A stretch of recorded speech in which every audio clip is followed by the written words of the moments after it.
me, an empath, sensing that some of you are not gonna like this. Hi everyone, welcome back to my channel. My name is Hannah Hawthorne and I am Simply Witched.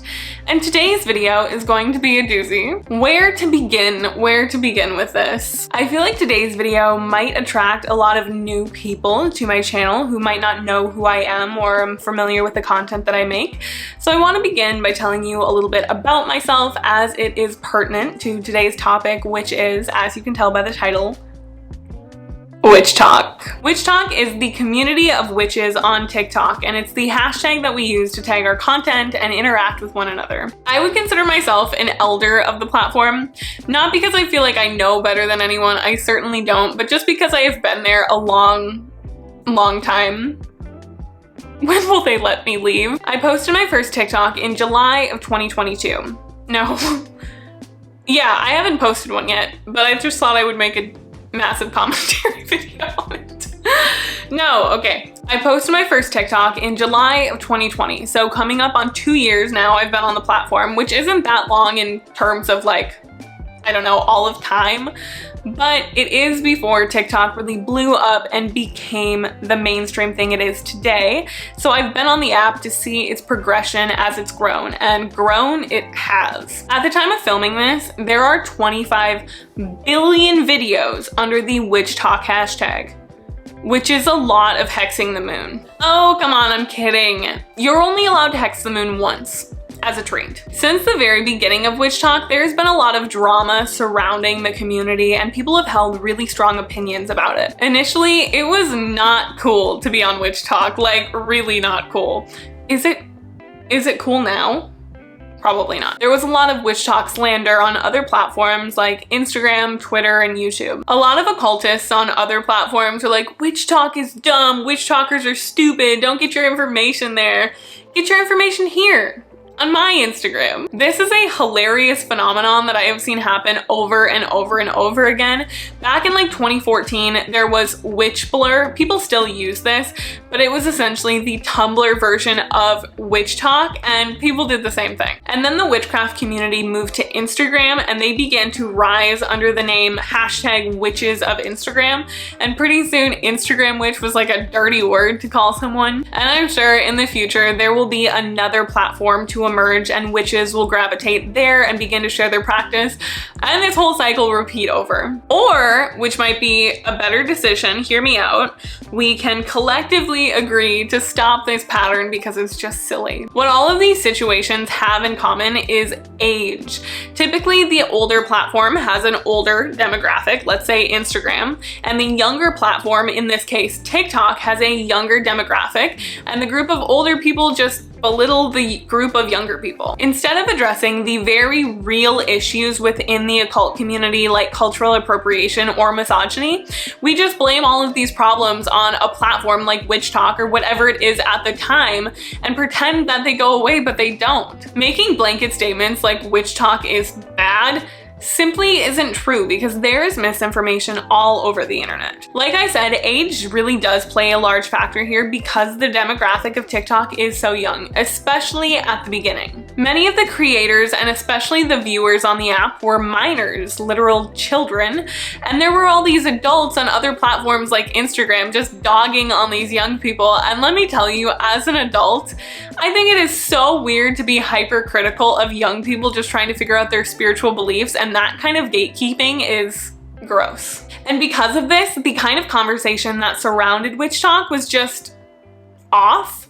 It was totally inaccurate to what was actually happening on the app. Let's talk about the hexing the moon debacle. Now, I was on TikTok at this time, and I never saw one person hex the moon, which is such a funny thing to say. But you know what I did see?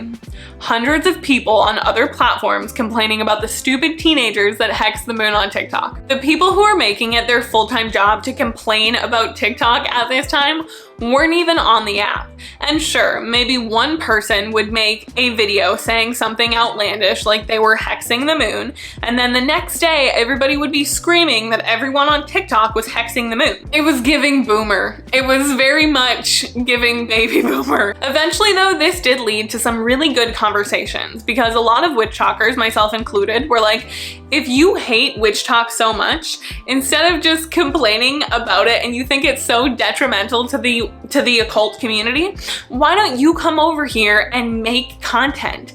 Come make it better, because more voices is always better. Let's get more voices on the app. This led to an insurgence of people on the platform, and that is when it really exploded like it did. Authors were joining TikTok, and people who were pillars of the occult community on other platforms like YouTube joined, and it was really cool. But I will never forget when you said it was stupid. Actually, that reminds me, what is your favorite platform?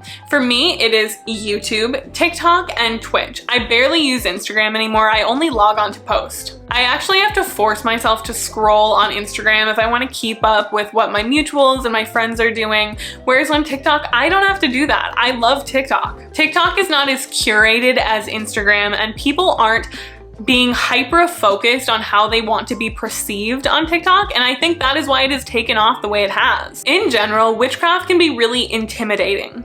The reason that I post online is to destigmatize the craft and make it feel accessible and approachable to everyone, and I think that translates really well on TikTok, and not just me, but for everyone. When you see a witchy video on TikTok, it is always a short-form, digestible piece of information, and that is why it has taken off the way it has. One of the best things about Witchtok is the visibility it has, and exposure is so important to the occult community because it fights misconceptions that people outside of our community may have. This visibility also obviously draws people to the craft, and I will support anything that gets people, especially young people, interested in witchcraft. So that's right, witches are trying to convert your children. Kids, gather round! It's time for converting! Wouldn't that be weird? Indoctrinating children into religious groups is strange, right? Anywho, I just want people to know that they have options. Your faith is entirely your own, and I hope you question it, and I hope that you find something that brings you as much peace and fulfillment as my magical practice does for me, even if what you find, your spirituality, is different for you. I also want to convert children. Witchcraft becoming trendy on social media isn't a bad thing. It is visibility that is helping the community, whether that is to grow or to help people in the community just exist in a world with people outside of it. And for those of you that did discover witchcraft through TikTok, you are super valid. We all had to enter this space somehow, and if witchcraft was your starting point, then great. But just know that Witchtok should only be the beginning. It should go without saying that if you are interested in learning about witchcraft and paganism, you have to dive deeper than Witchtok. And I'm not gonna spend too much time here because obviously if you are watching this video, you have already done that, but I do think Witchtok is great for inspiration. I have found a lot of amazing content on Witchtok. I like to think that I make amazing content on Witchtok, but I can sort through the rubbish to know what is good content, and that is confusing for a beginner. Building up your research skills to be able to discern between valuable content and the content that is not is going to take time, and I'm not sure that this is a skill that you can teach people, but it is something that you will develop through your practice. A few tips for researching: always cross-reference your sources. And what I mean by that is, say you want to Google something, scrying. Don't stop at the first web result. Read 10. And then check out the sources that they cite for their posts. Say that they list a pagan portals book as their source. Follow the trail to that book, read it, and then check the sources on the back of that book and read those. The farther back you can go to an original idea, the more information that you can have to form your own opinions about the subject. Some of the ideas that you're gonna find on TikTok aren't great for beginners. People want views, and so they're gonna post the content that garners them the most clicks. And usually that is something very eye-catching, like spiritual spirit work, or baneful magic, which are subjects that require a lot of prior information before beginning. Do you guys want to know the real reason that I post things like magical recipes on TikTok, which some people might consider fluffy bunny witchcraft? Because I only have a minute. And there is no room for context and nuance on TikTok, and that is the most damaging thing about it. I feel a responsibility as a creator, as someone with a platform, to do as least amount of harm as I can. And I'm not perfect, but I think about the millions of people that might see my video and how this might be the first time that they are exposed to a topic like that. And what if my video is the only thing that they see about it, assuming that they don't do any more research? Where is that gonna leave them? This is why I think so much misinformation spreads on TikTok. Because even if a creator knows what they're talking about, they can only share a small snippet of a larger subject. And the viewer has so much room for misunderstanding because they are missing so much context. We do better when we know better, but without context, it is confusing to know what decision is the right one to make. Many people found out through Witchtok that it is not appropriate for them to use white sage unless they are indigenous, because it is a sacred medicine. When that information started going around the app, for the most part, people wanted to do good. They just didn't have all of the information, and they didn't understand why white sage was closed. They just knew it was cultural appropriation, and they obviously didn't want to do that, but the words got twisted, and pretty soon people thought all sage was closed, and people would call out each other in their comments for using common garden sage. There are over 900 types of sage found worldwide, and the only one that is sacred to indigenous peoples, to my knowledge, is white sage. But again, once you know better, you do better. So if I am missing something, please let me know down below. This is a problem because when we go around calling everything closed, it takes away the attention from actual closed practices that need our advocacy and our support. Something similar is happening right now with honey jars, which honey jars are a practice specific to hoodoo. I don't know anything about hoodoo. I am not speaking about hoodoo, but what I know is there's a very specific process and method to making them, and they are not just honey in a jar. Though I know this comes from a place of wanting to do good and not wanting to culturally appropriate, this message has gotten lost on TikTok and has become honey is closed, all honey is closed. And anytime people post videos of spell work using honey, maybe they put it into a jar, they get berated in their comments. This has happened with quite a few items on TikTok, like tarot cards and the evil eye, and people will go around saying these things are closed practices when they're not. And again, we lose track of what is actually important. It is at this time we are going into the most controversial part of this video. This is a topic that sparked me making this entire video.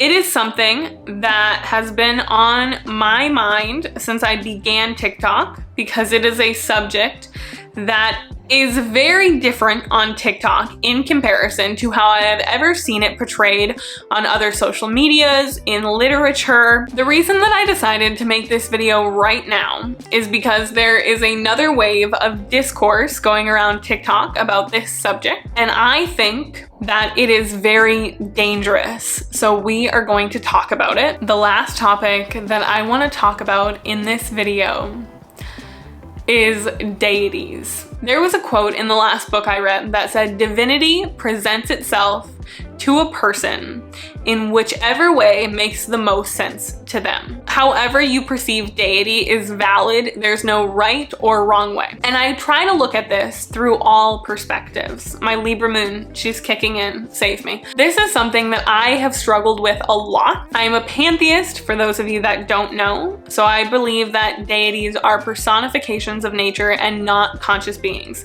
This is not a commentary on how you are supposed to believe in deities. Not at all. When you think of Witchtok, you think of deities because people make tons of skits with them, show themselves making offerings to their deities, communicating to them through divination, lighting their candles, telling stories about them, sharing their altars.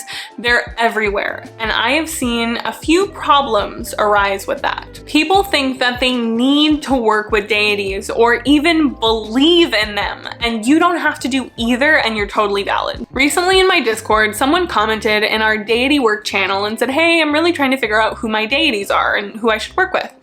And their comment made them seem very new to witchcraft in general. And so I commented back and I said, you know, this is not something you need to rush into, and you shouldn't feel the pressure to get this done by a certain time. Just, you know, enjoy the journey and things will happen naturally. And they said, oh, okay, you know, I'm pretty bummed out, but I completely understand because I only have one page in my grimoire. And I know it's too early for me. And there's nothing wrong with that. There's nothing wrong with being a beginner. But this is the rush, the pressure that I'm talking about. Part of your practice should be figuring out what you believe. And that can be heavily swayed by the content that you see online. So if you're feeling that way, if there's anything that you feel like you are doing in your practice just because it feels like what you should do, you're expected to do, step back and ask yourself, why am I doing this? Do I believe this? Is this a conclusion that I arrived at by myself? Or was I influenced by the internet around me? There is also something to be said about the amount of deities that I see people working with, but I don't feel like this is super appropriate for me to make a comment on, because what you do in your practice is absolutely none of my business. And if you feel like you can work with 10 different deities and that is what makes you feel the most fulfilled and gives you the most peace, go for it. We just must have different hours in the day, because there's absolutely no way that I could. And I just want to reiterate that if you're seeing that online and feel like you have to do, if you have to be committed to that many deities because that is the norm that you are seeing, then remove that pressure from yourself. The last thing that I want to talk about, which I feel is the biggest red flag and the most damaging thing in the Witchtok community, is the blurring line between spirituality and auditory and visual hallucinations. I'm trying to stay collected during this entire video, but this makes me angry and this makes me not support creators. Remember how I said I was using my Libra moon? Well, my Scorpio rising has taken over. If you are a creator who makes deity skits or tells stories about your deities, you have to explicitly say that you do not physically see them or auditorily hear them. Making that distinction is vital for viewers who are struggling with those issues. And it is so important for even the people who just consume your content and don't understand what a realistic deity practice should look like. And I want to be really clear about this, because I don't see this get talked about enough. If you are actually hearing or seeing something, it is time to talk to a trusted friend or a loved one about seeing a mental health care professional. There is already a huge problem within the spiritual community regarding proper mental and physical health care, because some people spread harmful misinformation like taking your medication makes you less spiritual. It doesn't. Take them, take care of yourself, and get your medical advice from a doctor and not a new ager on the internet, okay? I understand that TikTok is short form, it's comedy, and deity skits do great. Make them. I've seen a lot of creators begin writing under their videos something like dramatized for entertainment purposes, and I appreciate it, but I don't think that that is enough. This conversation needs to be part of your dialogue, because one sentence is not enough context to explain what is happening. And I understand that this is all my personal opinion, and we all get to decide how we want to present ourselves online, but this is more to remind you all the reach and the power that Witchtok holds, because like I said at the beginning of the video, Witchtok is only about 2 years old. It's only been around for around 2 years. And this is my personal opinion. I'd love to hear what you think. In that time, I have seen the nature of how we view deities completely change within the occult community. I wish that there was a way that I could check like hashtags, like how many times was hashtag deity work used on Instagram in 3 years ago in comparison to 2 years, because I know it would explode. Every time that I see this get brought up to a creator, usually they say something like, well, don't assume anything about my practice because you don't see even 2% of it, which I understand because I am a creator. You guys don't see hardly anything about my practice, but intention versus impact is different. And just because you think posting just a small clip of your practice, people are going to get the full picture, they're not. Because like I said at the very beginning, even though you might understand an entire topic, the viewer gets lost because they are missing so much information. And so to post something like a deity interaction and only have one sentence to give all the context of this is dramatized for entertainment, what do you mean? I understand that you know, as a creator, that this is not realistic deity work. If it's not, what does that look like? Because I would like to see that. And let's have these conversations not when discourse begins and people get called out and then all of a sudden they say, oh yeah, I don't actually see these things. I don't actually hear these things. This is not realistic. Why did I become Mario? Not realistic. Because my intention with this video is not to create discourse or drama or anything like that. I don't give a fuck. It upsets me so much because there are so many of these deity videos on TikTok, but there is none of this conversation. And I obviously have very different beliefs than the people who are making this kind of content. And so I feel very uncomfortable speaking out about this because I don't want to be dismissive of anyone else's beliefs. But please, I beg of you, if you do believe these things and you are a creator making content like that, please make this part of your conversation. We made it to the end. Those were some of my thoughts about Witchtok. If you enjoyed this video, please like, subscribe, and turn on the bell notification. If you have any more thoughts about this topic, or if you feel like there was something that I missed, please leave them down below so we can continue this conversation respectfully in the comments. I would love to know what you agreed with, what you disagreed with, and because you made it to the end of the video, I am gonna tell you a secret. This is something I'm gonna start doing, so for those of you that stayed tuned until the end, you will know something about me that no one else does. Well, all of us, everybody that stayed till the end of the video. And today I'm gonna tell you who my favorite TikToker is, who is not a witch talker, and that is Peach PRC. Thank you so much for watching. That is all I have for you today. And until next time, have a magical rest of your day. Blessed be, and bye everyone.